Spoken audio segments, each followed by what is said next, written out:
Hippopotamus Lane exactly, and the Pongos, paddling like demons, were about 30 yards behind.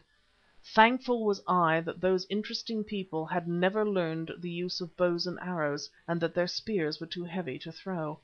By now, or rather some time before, old Babemba and the Mazitu had seen us, as had our Zulu hunters. Crowds of them were wading through the shallows towards us, yelling encouragements as they came.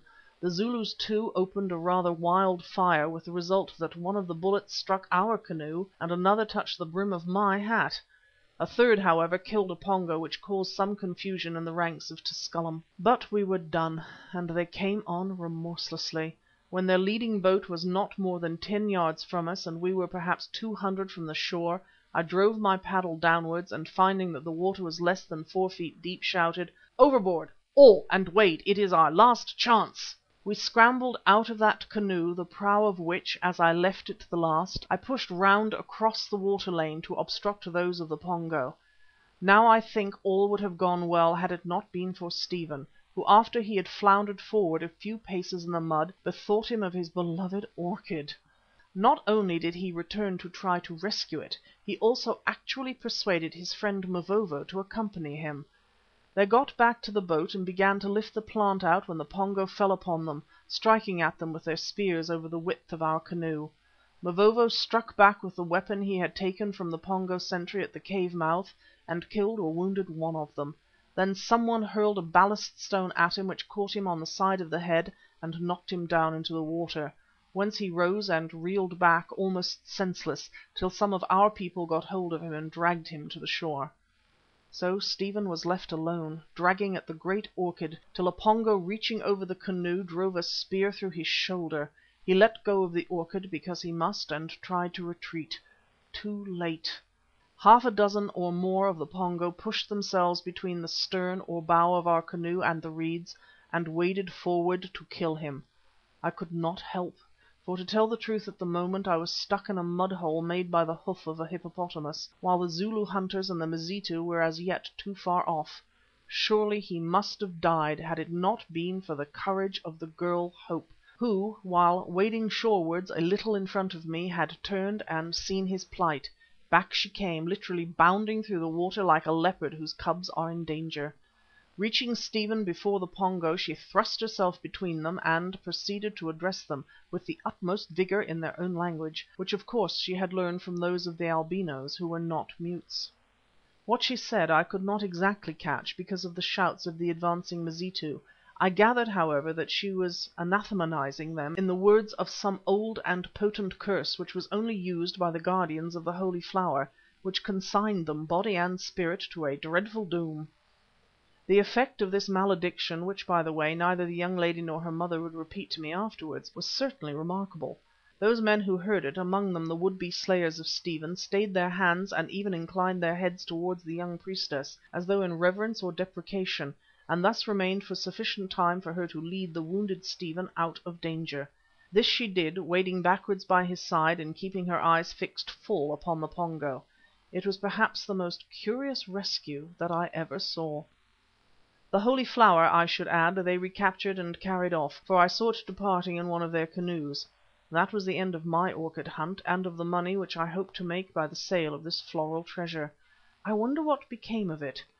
I have good reason to believe that it was never replanted on the Island of the Flower, so perhaps it was borne back to the dim and unknown land in the depths of Africa whence the Pongo are supposed to have brought it when they migrated. After this incident of the wounding and the rescue of Stephen by the intrepid Miss Hope, whose interest in him was already strong enough to induce her to risk her life on his behalf, all we fugitives were dragged ashore somehow by our friends.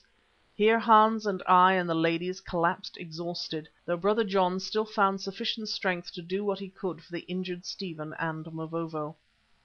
Then the Battle of the Reeds began, and a fierce fray it was. The Pongos, who were about equal in numbers to our people, came on furiously, for they were mad at the death of their god with his priest, the Motombo, of which I think news had reached them, and at the carrying off of the Mother of the Flower. Springing from their canoes, because the waterway was too narrow for more than one of these to travel at a time, they plunged into the reeds with the intention of wading ashore. Here their hereditary enemies, the Mazitu, attacked them under the command of old Babemba. The struggle that ensued partook more of the nature of a series of hand-to-hand fights than of a set battle. It was extraordinary to see the heads of the combatants moving among the reeds as they stabbed at each other with the great spears, till one went down. There were few wounded in that fray, for those who fell sank in the mud and water and were drowned.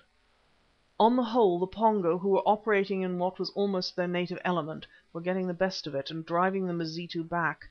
But what decided the day against them were the guns of our Zulu hunters.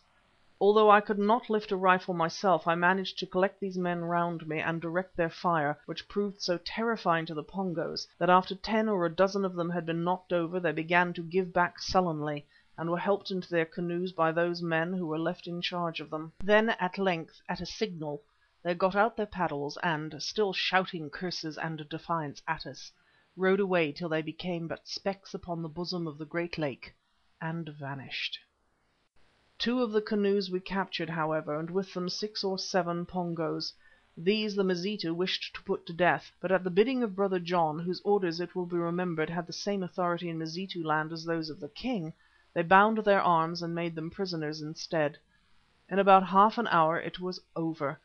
But of the rest of that day I cannot write, as I think I fainted from utter exhaustion, which was not, perhaps, wonderful, considering all that we had undergone in the 4½ days that had elapsed since we first embarked upon the great lake. For constant strain, physical and mental, I recall no such 4 days during the whole of my adventurous life. It was indeed wonderful that we came through them alive.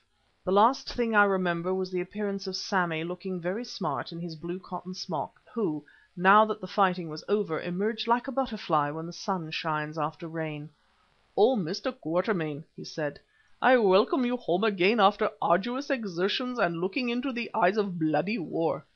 All the days of absence and a good part of the nights too, while the mosquitoes hunted slumber, I prayed for your safety like 1 o'clock, and perhaps, Mr. Quatermain, that helped to do the trick, for what says poet? Those who serve and wait are almost as good as those who cook dinner." Such were the words which reached and oddly impressed themselves upon my darkening brain, or rather they were part of the words, excerpts from a long speech that there is no doubt Sammy had carefully prepared during our absence. Chapter 19.